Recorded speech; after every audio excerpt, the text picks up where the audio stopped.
अस्सलाम वालेकुम दोस्तों, ये 29 मई की सुबह 7 बजे का वक्त था और कुस्तुनतुनिया 1000 साल बाद सल्तनत उस्मानिया के हाथों फतह हो चुका था। येनिचेरी शहर में दाखिल हो चुके थे। इन्हें देखकर शहर के बाहर खड़ी थकी हुई उस्मानी फौज में एक नया जोश भर गया। वो भी येनिचेरी के पीछे शहर में दाखिल होने लगी। 10 मिनट के अंदर अंदर 30,000 सिपाही शहर की अंदरूनी दीवार तक पहुंचकर उसके दरवाजे खोल रहे थे। शहर के मुहाफिज जान बचाने के लिए इधर उधर भाग रहे थे।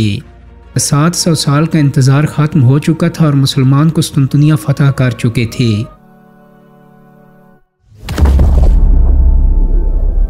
दोस्तों, दुनिया में क़यामत के जितने भी तस्वुरात हैं, इनमें एक बात सब में एक जैसी है और वो ये कि क़यामत जब भी आएगी वो एक बहुत बड़ी तबाही लाएगी, जिसके बाद एक नई ज़िंदगी, एक नया दौर का आगाज़ होगा। इसी तरह का एक अकीदा अनातोलिया और यूरोप के ईसाइयों में 15वीं सदी में भी था।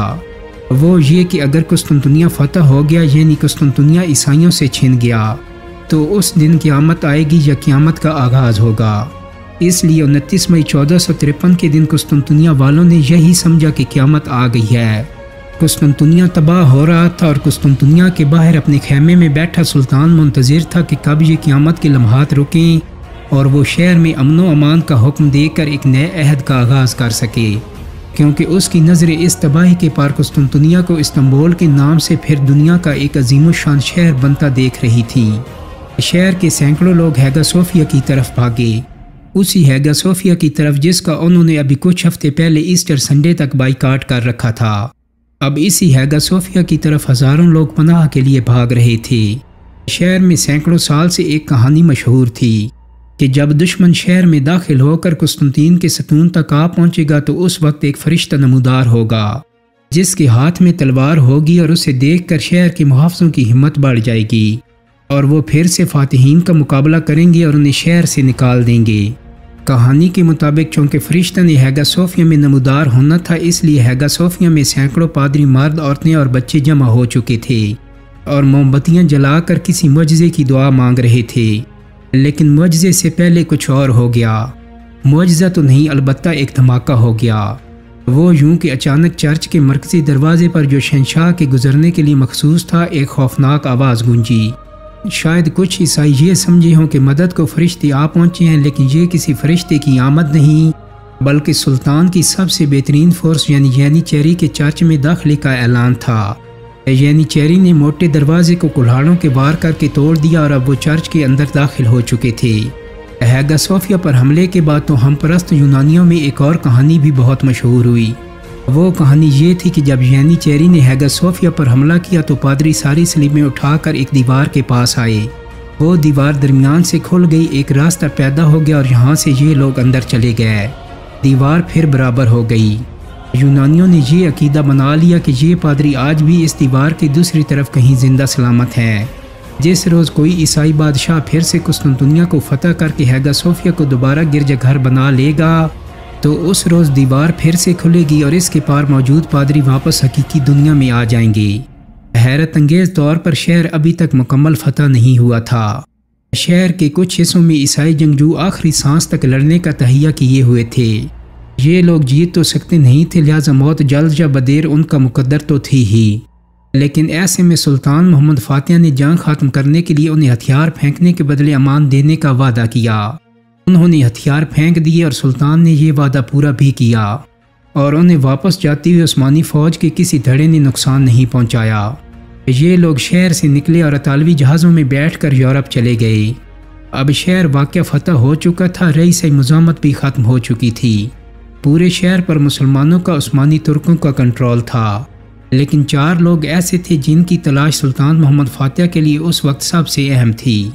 इन 4 में से एक रोमन शहंशाह कुस्तुनतीन एलेमन, दूसरा सुल्तान का चचा उरहान कल्बी जो उस्मानियों का गद्दार था, तीसरा पोप का नुमाइंदा कार्डिनल आसुडोर जो पोप के 300 तीरंदाजों के साथ शहर में आया था, और चौथा शहर के मुहाफ़िज़ों का सरदार जस्तनियानी।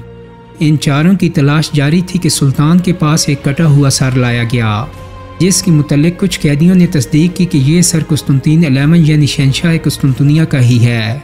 चुनांचे इस सर को एक नेज़े पर टांग कर हैगा सोफिया के सामने वाले मुजस्मे के सतून पर नस्ब कर दिया गया ताकि सबको तस्दीक हो जाए कि रोमन शहंशाह मर चुका है। सुल्तान की लिस्ट में कुस्तुनतीन के बाद दूसरा नंबर ओरहान कल्बी का था, क्योंकि जब तक ये शख्स जिंदा था ये खतरा मौजूद था कि वो उस्मानी सल्तनत के तख्त ताज पर अपना दावा करके खाना जंगी ना शुरू करवा दे। शायद ओरहान कल्बी शहर से जिंदा सलामत निकल जाता, लेकिन सुल्तान के सिपाहियों ने ओरहान को सी ऑफ मारमरा के पास वाली दीवार पर देख लिया। ओरहान जान बचाने के लिए भागा, लेकिन सिपाहियों ने इसे घेर लिया। जब उसे फरार का कोई रास्ता नजर ना आया तो उसने बुलंद दीवार से नीचे छलांग लगा दी।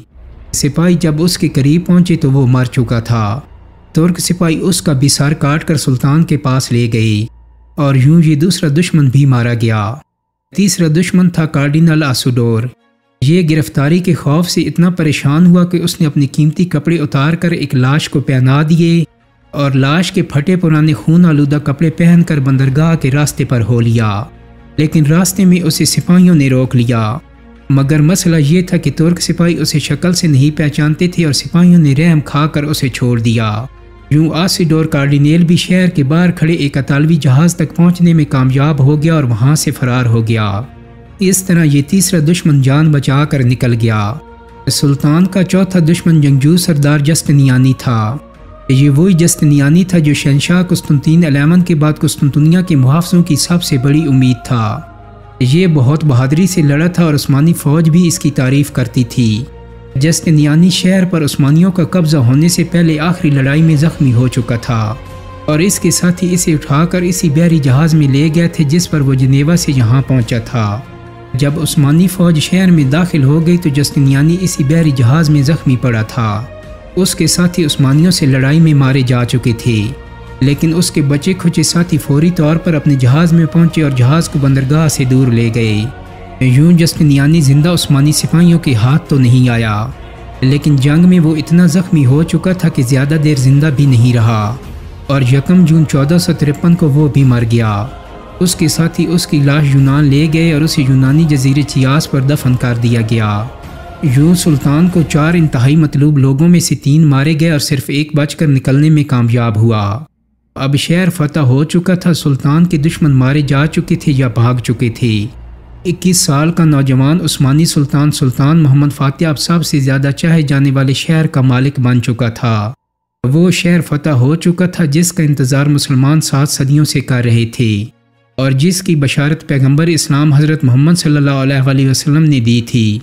दिन ढले सुल्तान शहर में दाखिल हुआ। सबसे पहले वो गिरजाघर हैगा सोफिया के सामने पहुंचा, घोड़े से उतरा और उसने ज़मीन से कुछ मिट्टी उठाकर अपनी पगड़ी पर डाल ली। ये उसका खुदा के सामने आजिज़ी का इजहार था। वो इमारत में दाखिल हुआ। यहाँ एक सिपाही ने अजान दी और सुल्तान ने इस गिरजाघर को मस्जिद बनाने का ऐलान कर दिया। ऐलान के साथ ही इसको नया नाम दिया गया आया सोफिया। आया सोफिया उसी दिन फतह हुई थी, इसलिए इस सरजमीन पर पहली नमाज ज़ोहर अदा की गई और इसके बाद पहला जुम्मा भी वहीं अदा किया गया। दोस्तों, उम्मीद करता हूँ कि मेरी आज की वीडियो आपको पसंद आई होगी। अगर वीडियो अच्छी लगी है तो इसको लाइक और शेयर कर दें।